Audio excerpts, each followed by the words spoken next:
So I left some snacks, and you're free to take as much as you want. And some of these cookies are expired, and at the end of the presentation, you're gonna have to guess which one is expired and which not. Of course, it's safe, it's dry food, as we're gonna learn most of, there's a picture missing, most of the,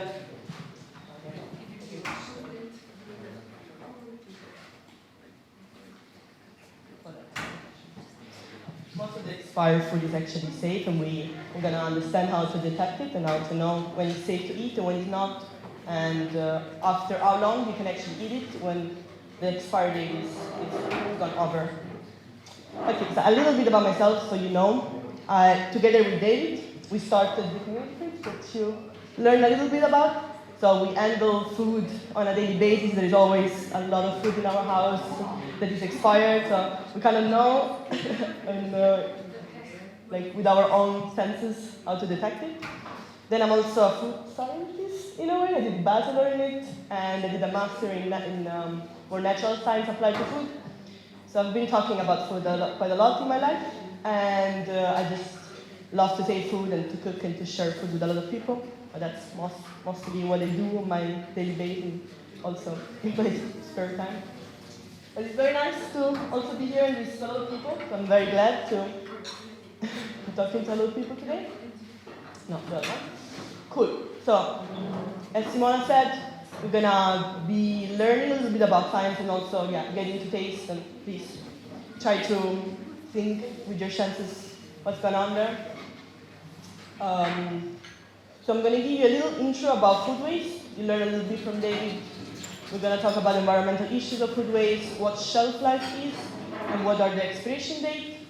Then we're going to have a brief introduction about food chemistry and food microbiology to see how actually food gets spoiled by microorganisms or different chemical reactions in food. And then we're going to have a little talk about how to store food and waste less.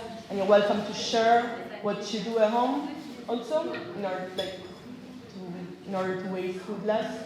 And then again, trying to taste and see, and then we're going to have a little discussion about what food you think is actually expired. So it's what food? What's that? I should not.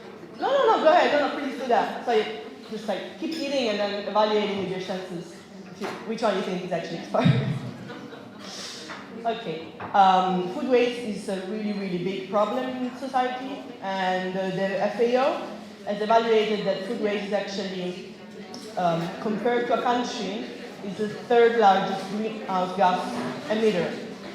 So the statistics talk clear, food waste has to be tackled, and in fact by many institutions it's one of the first things to tackle in order to stop climate change or stop the consequences of climate change. And the prevention of food waste can also contribute to better water, to diminishing fossil fuel consequences, and in general, it can impact greatly how climate change is affecting our natural world and our health.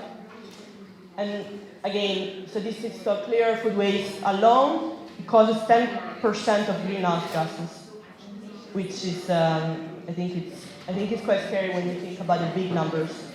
How much it affects our daily life. And it is, I think, quite interesting to see that a lot of food that we waste, household means, the food we waste in our houses, it's actually at that part of the food supply chain.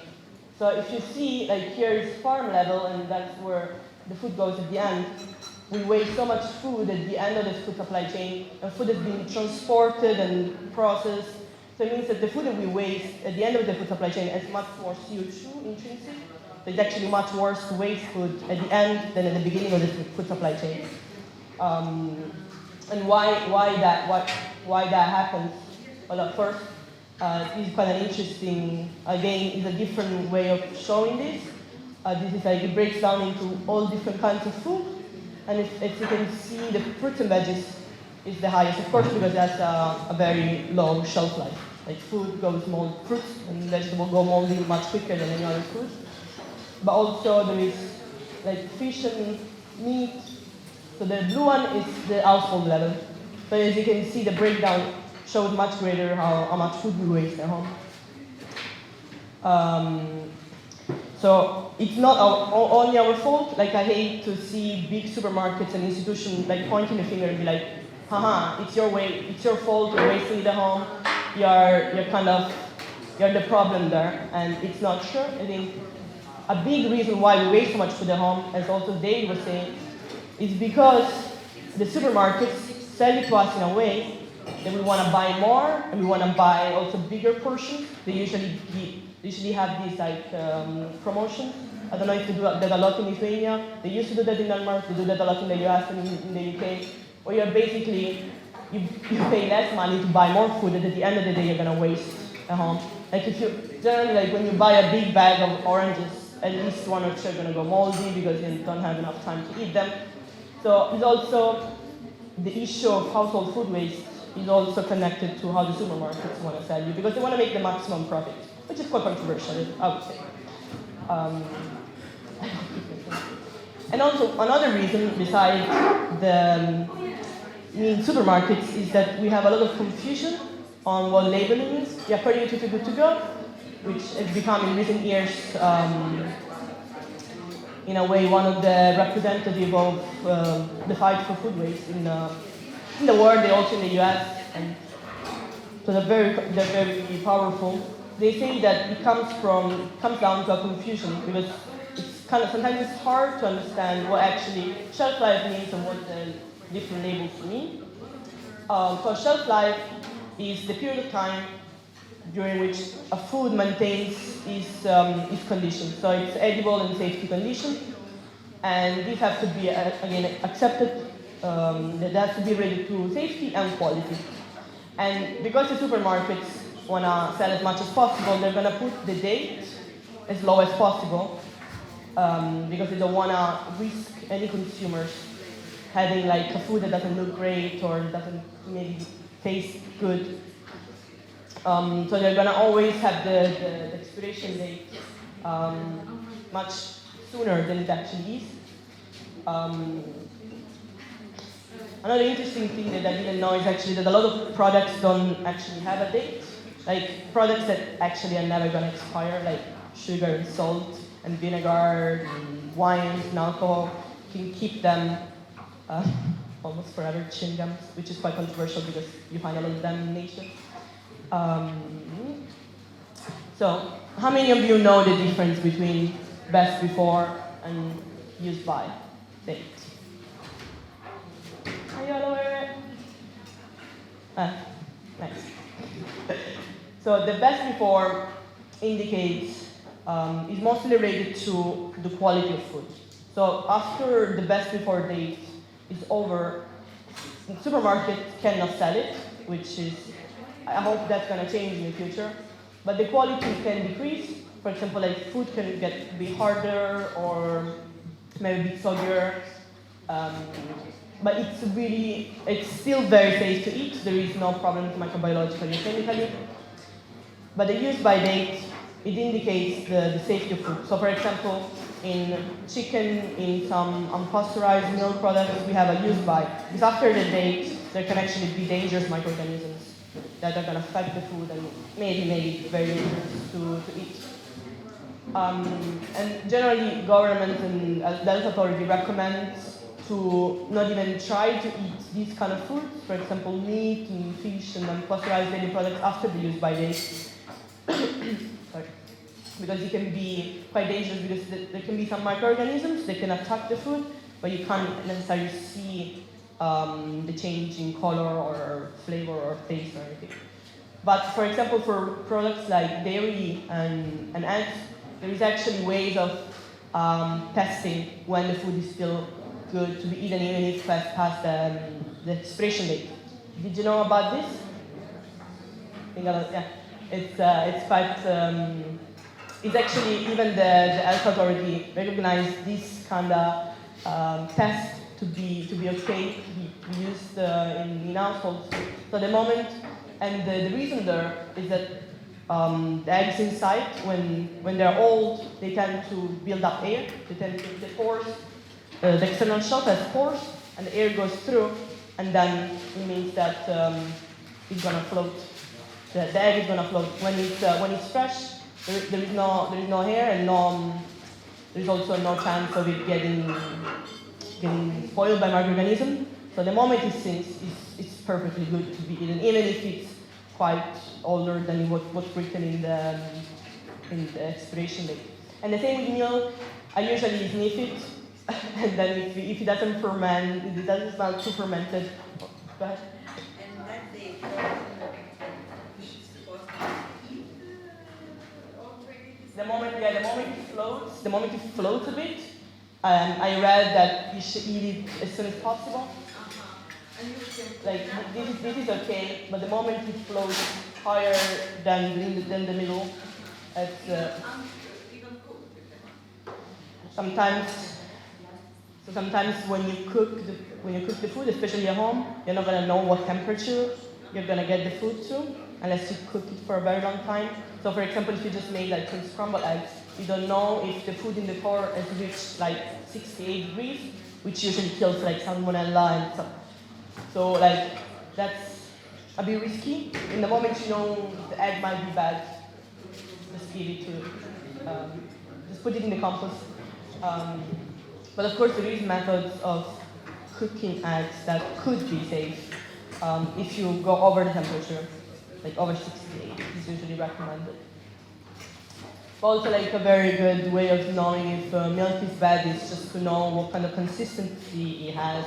The moment it coagulates, like it means the proteins have been coagulated by some microorganisms, which is gonna make it like not runny, like a bit like some kind of cheese, but you don't know what kind of microorganisms are there, so you shouldn't really try to drink milk that's a bit funny.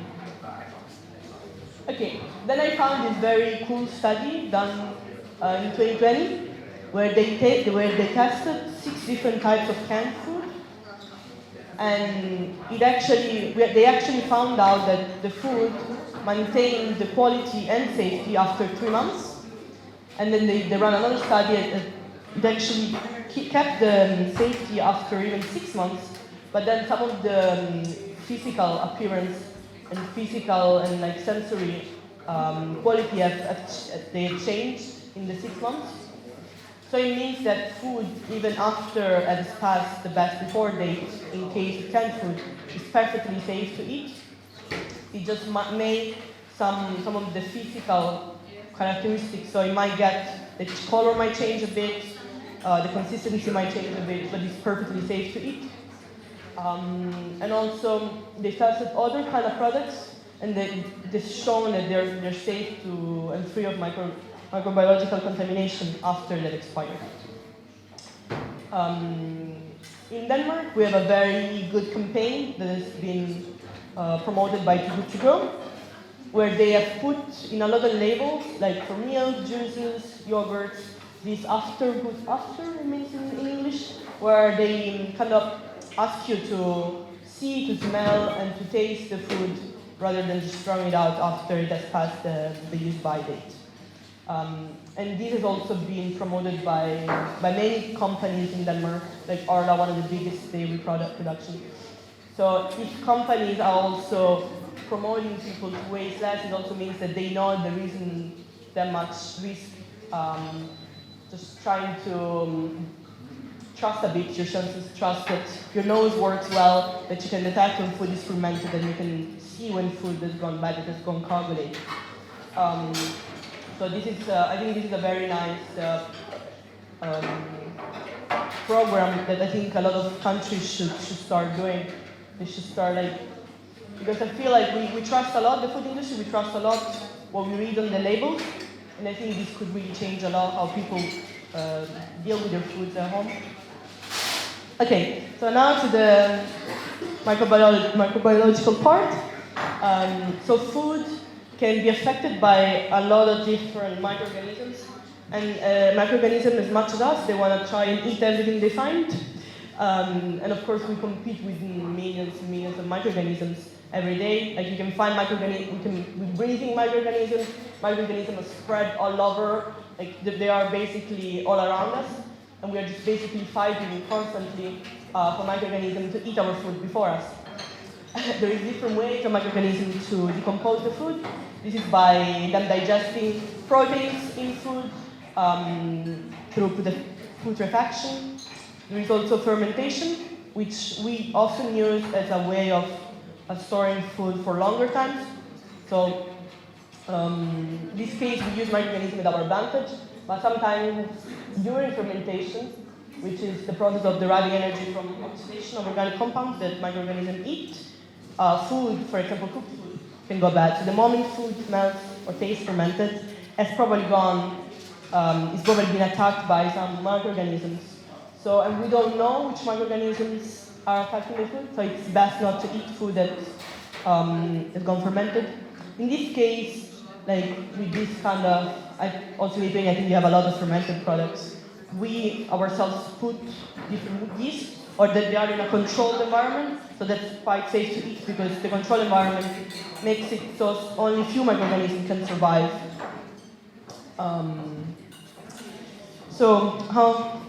All of us have seen mold in this state, in these two states. This is a quite cute picture of mold how it looks in a microscopical way, which I think is interesting because I didn't realize before I knew this that mold actually has a very intricate root system underneath the food. So what we see, for example, here is only the top of it's kind of like a bit like mushrooms. We only see the top part. They are like super intricate underneath. So the moment we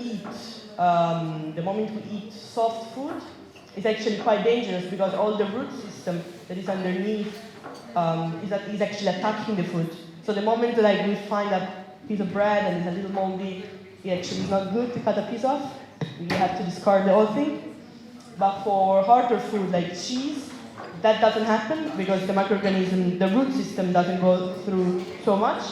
And for example, the USDA is recommended to cut off 2.5 centimeters around and below the mold spot. So you can basically still save a big piece of cheese as long as you remove until the root system, so until this beautiful organism spread. And why is moldy food dangerous? Well, because it actually can produce some mycotoxins that are cancerogenic. So the moment the mold spreads around the food, it can leave some of the mycotoxins that, if eaten multiple times during your life, can bring you to cancer. Yeah. For example, you take that bread, but not so molded bread. Maybe Yeah. a little bit. Yeah. And the Indians like to fry the bread in the oil. That would kill. No, like mycotoxins are actually, they don't die with temperature. They stay, it's just, they're not affected by those kind of treatments. So that's why it's safe to not eat moldy bread. I think if you do it once or twice in your life, it's okay. If you've done it, it's okay. Exactly. I mean, in that case, when you don't see it,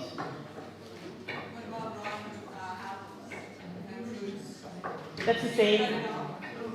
Rotten and moldy is two different things. I'm going to talk about rotten food with the chemical part. But when they're moldy, it is attacked by microorganisms, which again can spread mycotoxins. And, like an apple that is moldy is the same case as bread, it shouldn't be eaten. But when it's rotten, it means that there has been some chemical reactions that have made like enzymes that attack the food, and it's rotten. So the moment it's rotten, you can cut off. Of course, when it's rotten, it can be attacked by microorganisms because it's more moisture in the part of where it's rotten. So if it's only rotten, you can cut it off. If it's moldy, no. But actually, like harder food, like carrots, or other type of veggies that are harder, like root veggies, the moment they're moldy, you can cut them off because, again, the mold can't spread as fast as in soft foods. But I mean, mycotoxins are a problem because we can basically get them through other food, like through animals that have eaten feed. that is eaten animal feed. So in a way or another, they kind of come in our system. So it's best to not overload our system with mycotoxins. Okay. So another problem with food is not only that it gets attacked by microorganisms, but inside the food there is a lot of components that can go bad. For example, this is like a wheat seed, and in this part there are a lot of fats, which generally go bad much faster than any other components in food. And for example, in milk, because we have such a high quantity of water in the milk, and we have some fat and proteins, it tends to go bad much faster than any other food. And the reason why some foods go bad is because there are a lot of enzymes contained in food that divide products and make, for example, some off odors, change of color, enzymatic browning in this case. So like this is in a way that's where when rotting starts, when the enzymatic browning starts, and that is usually activated by light or temperature or higher temperature. If you leave a food at room temperature for a long time, it activates also enzymes. And in this case, for example, with meat, there is a component called myoglobin, I think in English, that gets activated when it's exposed to air, when it's exposed to oxygen. It gives that bad color of meat, which subsequently can also give off odors, and it's not healthy to eat anymore. So the problems that we are fighting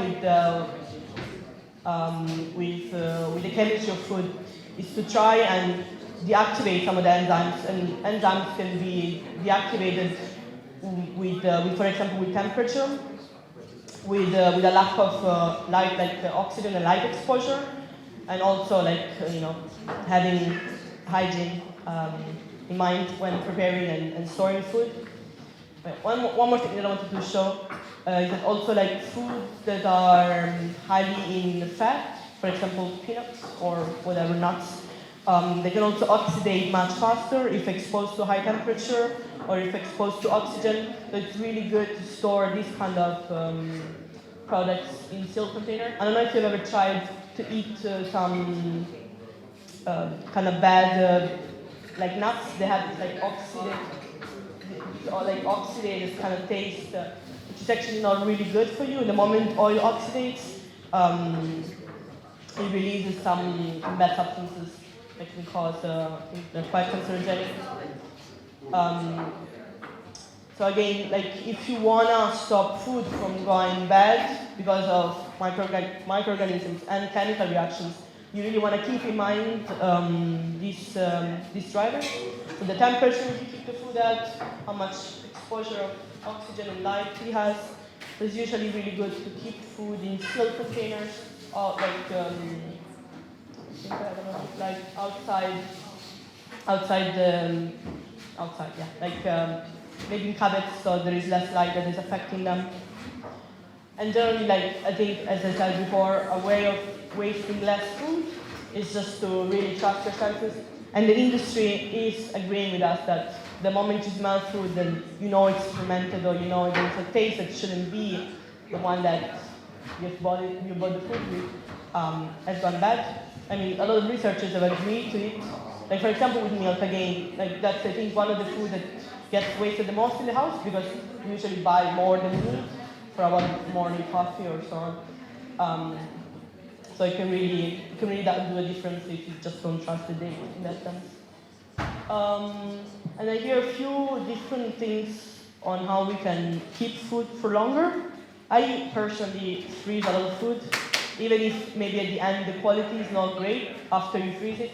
Like me and Dave, if we find a lot of cheese, we even freeze cheese, which is a weird idea, but at the end of the day, if you're cooking the cheese with something else, it's okay. And again, keep food far from heat sources and in dark and cool places. Like you might have seen this label on a lot of food that you buy. It actually makes a difference for keeping food for a longer time in your homes. And then also my personal favorite is to ferment food. in Japan we do that a lot.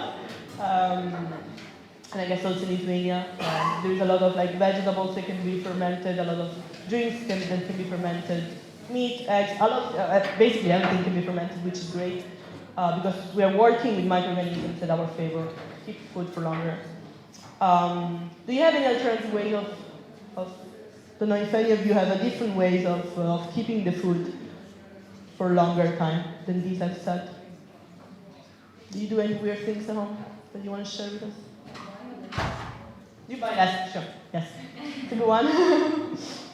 Yeah, and sometimes we can't, like sometimes we just have these like giant, and what we do, like we try to buy things that are without packaging, so we can just buy what we need exactly.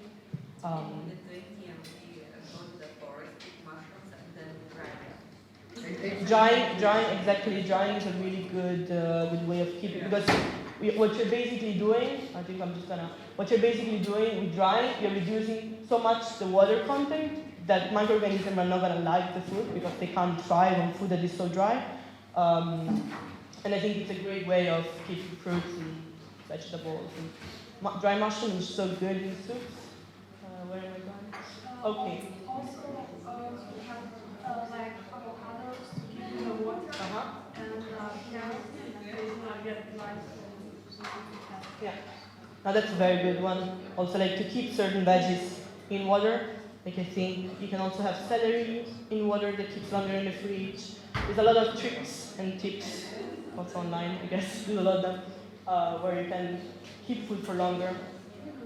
Also, I think using like lemon juice and certain fruits to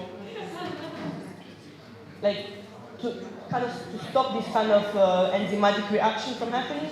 Having like an acid, like lemon juice, can just stop microorganisms or can stop this enzymatic reaction from happening. So, for example, that's another way. Yes? There's no trash in water. It's water. Butter? It's water. Oh, okay.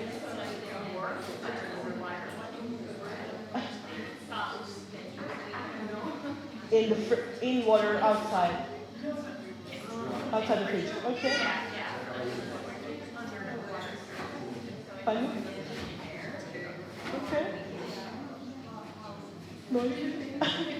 I mean, butter is mostly fat, and I think like it can rarely be affected by microorganisms. It's mostly like chemical reactions that can affect the butter. So I think the moment you're eating the butter fast enough, that's interesting. No, I'm not sure. So she said that you keep butter in warmer water, room temperature. So it's like soft. Okay. But underwater, so it doesn't spoil. Okay. I'm gonna have to think about that. Maybe there's some science under it. We should research that. Okay. Messing up these things. Okay, cool. One of the few last slides. I think the moment we contribute to reducing food waste in our homes, I think it does a lot to contribute to climate change. As we saw, there's a big percentage of the food that gets wasted in our houses. And I think the moment we do something about our own waste, I think it also makes us feel more activist and makes us feel better about the overall situation. Which I think I personally enjoy that a lot, the kind of feeling of contributing to something better. So of course we can contribute to more efficient resource management, to the bigger scheme, land use, water use, it can improve the agricultural sector if we reduce food. And also, in a way, if we redistribute food, we can reduce the number of people starving when achieving food global security. Because still, I was talking, I think, even before, even though we are producing more and more and more food, there is still a lot of food banks being created in Denmark, in Australia, in bigger countries that have a lot of money. I think, like, how can food still be produced in such a high quantities, but still be so many people that are starving, also in Western society? And just because we are not using resources efficiently enough and we are not redistributing food efficiently enough. I think this is a very interesting graph to look at for a second. Because the most preferred ways of dealing with food waste is to actually reintroduce it in the market, reintroduce it to feed people, and then afterwards we can like think about how to use food differently. But the most preferred way is to just feed people instead of producing more food.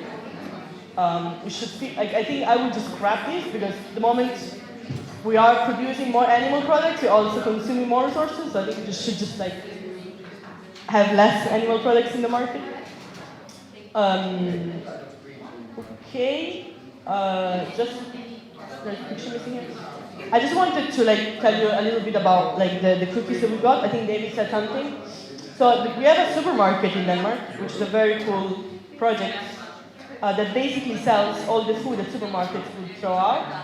So they collect food that has passed the best before date, so the date which is still safe to be eaten, but the quality has changed.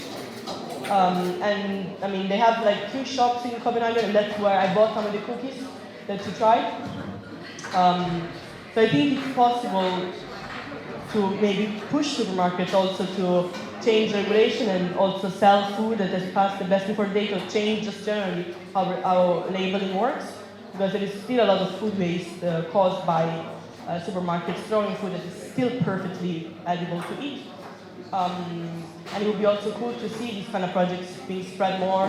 Maybe in Lithuania, some of you could start these kind of projects like with food in Denmark. Okay, cool.